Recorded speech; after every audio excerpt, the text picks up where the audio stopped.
Latin recordis, which is to pass back through the heart. El recordar es vivir. This is something that when I started to work on my most recent book, All They Will Call You, I met a man named Don Leobardo Ramirez Lara. He was a descendant of two passengers who were killed in that famous 1948 plane wreck at Los Gatos Canyon. And he was living in Charco de Pantoja in the state of Guanajuato, Mexico. And he came along with me and a small research team to search for these families in central Mexico, these families that were descendants of the victims of this plane crash. And every time after we would meet with another family, we'd talk and interview, and tears would be shed, and we would share stories, we would leave, and Don Leobardo would always put his hat on, and he put his hand on my back, and as we were walking out, he would always say, El recordar es vivir. He'd always say that. And I began, eventually, I began to rely on this refrain because I think it kind of felt assuring, it felt comforting almost. You know, at the end of every interview we would do with the family, he would say that. And I think that whenever you venture towards some kind of like this discovery without these constraints, you find yourself often needing some sort of reassurance from time to time, and you look for it in the small things, like an old man telling you that to remember is to live. And I think also of Choyam Trungpa. In fact, I have to invoke Choyam Trungpa Rinpoche because we're in this beautiful space with the eternal knot. Choyam Trungpa, one of his famous quotes and one of my own personal favorites, is he says, "The bad news is that you're falling through the air, nothing to hang on to, no parachute. The good news is there's no ground." You're falling through the air with nothing to hang on to, no parachute. The good news is there's no ground. And it often feels like that when you approach subject in writing in this way. You don't know where it's going, but you're excited about the possibility of discovery.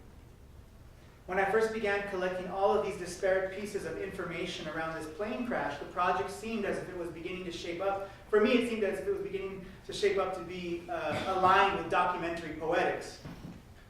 So I began to read works along these lines: Muriel Rukeyser, Charles Reznikov, Eleni Siciliano, C.D. Wright, many others. It made sense to me at the time because the pieces that I was finding were so fragmented, shards of language here and there, and in my mind it resembled some of the works of these poets. So I began to shape it, but I still shape it with a very soft hand because, again, I'm trying to adhere to this idea of formlessness. But it started to suggest to me that it looked like documentary poetics, what I was doing. So the first incarnation of the book actually began as this small sort of chapbook of documentary poetics. And actually, I should probably mention that this little chapbook was published by the University of Houston, their Spanish PhD program there. Wonderful student named Natalia Trigo, and under the directorship, I think, of Dr. Cristina Rivera Garza. So wonderful little book here. But this is what it sounded like in the beginning.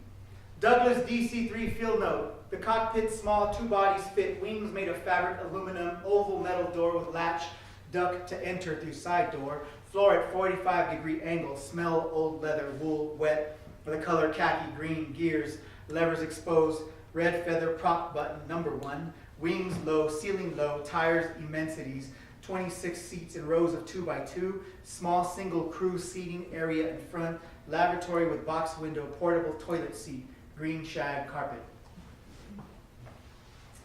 And many other such entries that I thought would eventually become something like a book of documentary poetics. But of course, I would continue to hear Don Leobardo's refrain, El recordar es vivir, and rely on that as a sort of touchstone. And so I found myself, as I began to look into my journal, that I had written that same saying over and over 100 times probably throughout all the journals I kept. And then I started to, with that kind of realization, I began to write more of what he was saying, just sort of off-the-cuff things. And then it dawned on me that I should be paying attention. I should open up my ears to that in that way, a little bit wider, and listen to the other things that family members like him were saying around these interviews, these snippets, these eavesdroppings, as I call them, these pieces of information and sound bites. I started to write them, and pretty soon it dawned on me that these entries started to get so long because people had so much to say about this. Consider that they've held this story in their family's DNA for more than 70 years. So then it would require more space than what documentary poetics could provide. It dawned on me, why can't this story be told in the voices of the people themselves?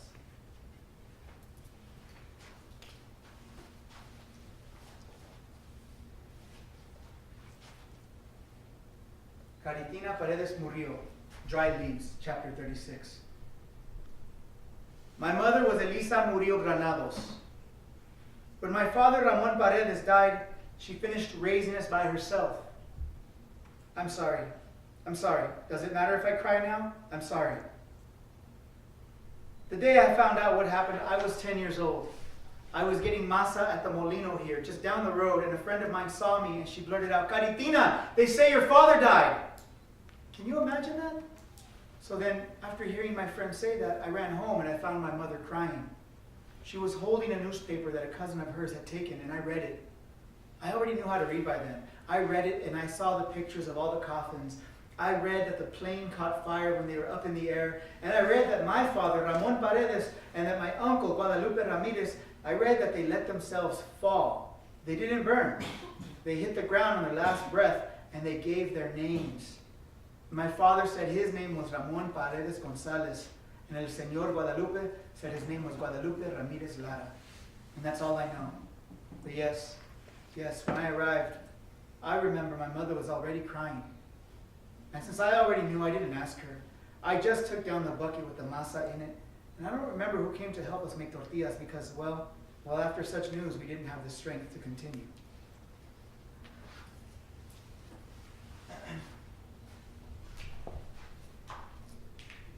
I'm going to close out here, and then I'll do a little, take a few questions. What I learned from experimenting with this approach to writing, by way of formlessness, or rather all-encompassing, unfiltered gathering of textual information, was that it was also a very direct way of including community. As I wrote and transcribed the interviews I conducted, I couldn't help but think, what better authority on this subject than the people themselves? In this way, the book becomes a living artifact, not merely passed on from hand to hand, but inviting alterations, new versions, inviting others to expand on the story. I used to give my grandpa, I used to give him some of my poems, copies of my poems, because they were mostly about him. And I would take them to him, this was before he passed away, and before I was ever published, I would take him my poems. I don't know why, I guess I just wanted him to see himself on paper or something. I don't know, I'd take him to him. And he'd be at his little house in Ganua after working all day in the fields, he'd come home, he'd be sitting there.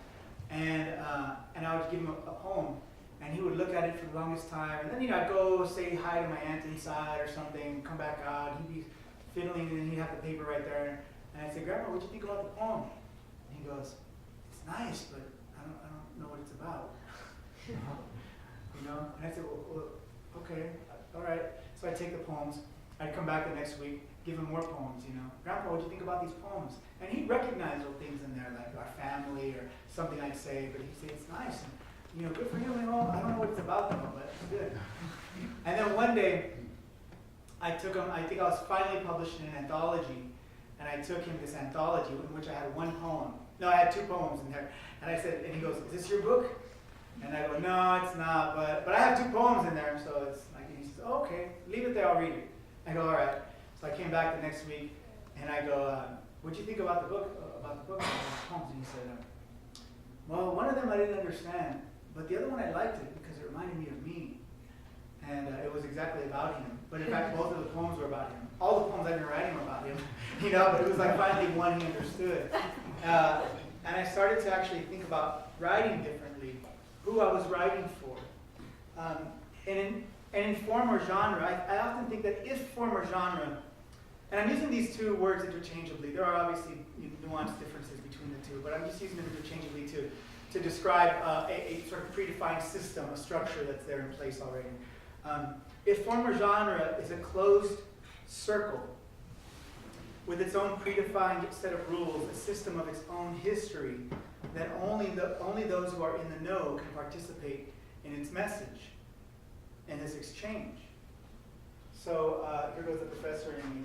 But I love this idea that if this is what, if this is what like, I don't know, poetry or whatever you want to put in your form, whatever form you want to add here, or genre, then I like to think of formlessness as also a circle, because it inhabits a space, right? We're creating space here. But it's probably more like a caracol.